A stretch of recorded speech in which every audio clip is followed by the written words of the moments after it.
ইসরায়েলের বিরুদ্ধে বিশ্বব্যাপী মানুষের ক্ষোভের উদ্গীরণ হচ্ছে।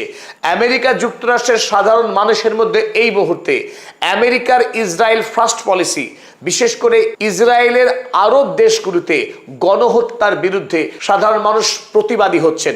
কারণ ইসরায়েলের যুদ্ধের রক্তের দাগ আমেরিকাবাসীর হাতে লেগে যাচ্ছে। আমেরিকার ট্যাক্সের পয়সায় ইসরায়েল যুদ্ধ করছে। ঠিক একইভাবে এই ইসরায়েল রাষ্ট্র তৈরিতে যাদের সমান অবদান ছিল ইউরোপীয়দের, সেই ইউরোপ মহাদেশেও আজ ইসরায়েলের বিরুদ্ধে সবচাইতে বেশি ক্ষোভ তৈরি হয়েছে।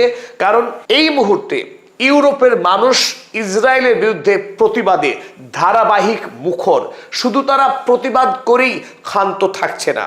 আজকের সবচাইতে যেটা বড় খবর, ইউরোপ মহাদেশে 2012 সালে ইউরোপীয় ইউনিয়নে ইউরোপের সাধারণ মানুষ যে অধিকার লাভ করেছিল, ইউরোপিয়ান সিটিজেন্স ইনিশিয়েটিভ, অর্থাৎ ইউরোপীয় ইউনিয়নের সদস্যভুক্ত দেশের সাধারণ নাগরিকেরা, তারা মনে করলে ইউরোপীয় ইউনিয়নের যে কোনো আইনের বিরুদ্ধে বা নতুন কোনো আইন করতে চাইলে তারা প্রস্তাব আনতে পারে। যদিও সেই প্রস্তাব উত্থাপন করা একটা জটিল প্রক্রিয়া, কিন্তু সেই প্রক্রিয়াকেই ইউরোপের মানুষ সম্ভব করে তুলেছে।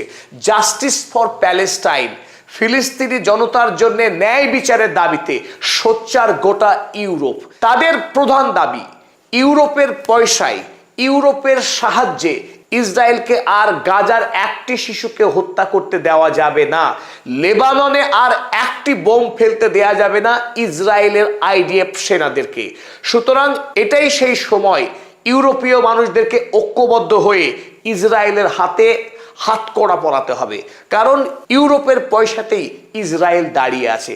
কারণ ইউরোপীয় ইউনিয়নের সাথে ইসরায়েলের 1995 সালে যে চুক্তি স্বাক্ষরিত হয়েছিল বাণিজ্যিক এবং রাজনৈতিক, সেই চুক্তিকে পুঁজি করেই ইসরায়েল এখনো পর্যন্ত ইউরোপের সঙ্গে সর্বাধিক বাণিজ্য করে আসছে। তাই ইউরোপের মানুষ গাজা যুদ্ধের সময় আটকে উঠেছে, দেখেছে এই ইসরায়েলের আসল চেহারা। তারা যে পাশবিক কায়দায় গাজার 21,000 নিরীহ শিশুকে গণহত্যা করেছে, সেখানকার 70,000-এর অধিক সাধারণ মানুষকে তারা গণহত্যা চালিয়েছে।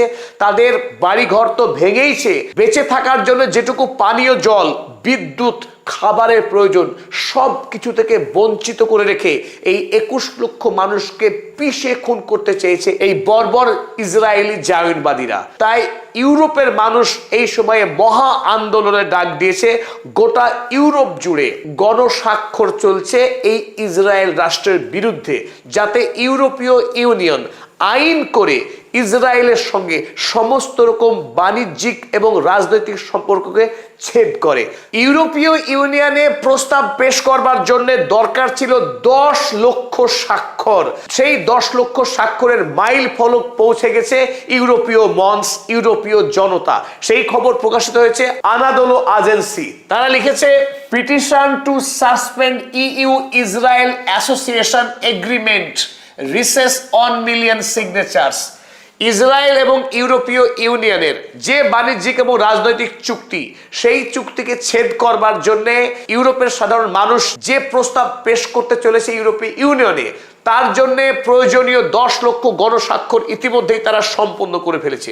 ইউরোপের সাধারণ মানুষ ইতালি, স্পেন, জার্মানির মতো বিভিন্ন দেশে রাস্তায় এইরকম বিশাল বিশাল র্যালি বের করেছে।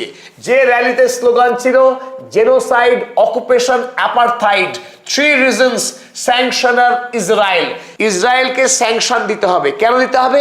ইসরায়েল একটি গণহত্যাকারী রাষ্ট্র, ইসরায়েল দখলদারি রাষ্ট্র, প্যালেস্টাইনকে তারা বেআইনিভাবে কবজা করে আছে, তারা অ্যাপারথাইড স্টেট। অর্থাৎ এই ইসরায়েল ফিলিস্তিনি জনতার সঙ্গে জাতি বিদ্বেষী অত্যাচার চালাচ্ছে।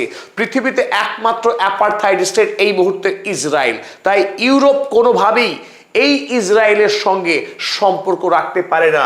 শুভবোধ সম্পন্ন লক্ষ লক্ষ ইউরোপীয় মানুষ এই মুহূর্তে রাস্তায় নেমে এসে আন্দোলন করছে। অথচ আমরা তুলনায় নির্বিকার এবং গাশ হয়ে গেছে আমাদের। ফিলিস্তিনি মানুষ যখন খুন হচ্ছে, সাধারণ ডিজিটাল মিডিয়াতে আমরা প্রতিবাদ করতে গিয়েও কুণ্ঠিত হচ্ছি। কিন্তু অপরদিকে খুবই অবাক করা বিষয় যে ইউরোপের মানুষ 300 বছর ধরে বিশ্বব্যাপী সাম্রাজ্যবাদ